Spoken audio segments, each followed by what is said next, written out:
জঙ্গলমহল রাস্তা, শুনশান, কেউ নেই। দুজন আমাদের ব্যাগ টোটো চার্জ শেষ হয়ে গেছে, আমরা হেঁটে হেঁটে যাচ্ছি।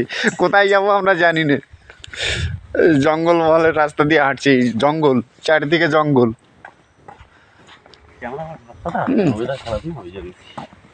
এই কোনো গাড়ি নেই, কোনো লোকজন দেখা যাচ্ছে না। এই গাড়ি আসছে একটা।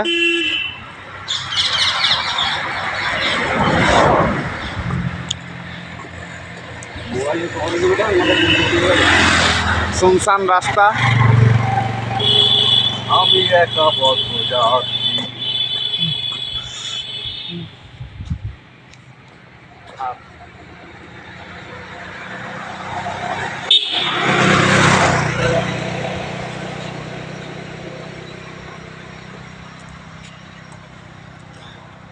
বাই বন্ধুরা। এই কি করছিস?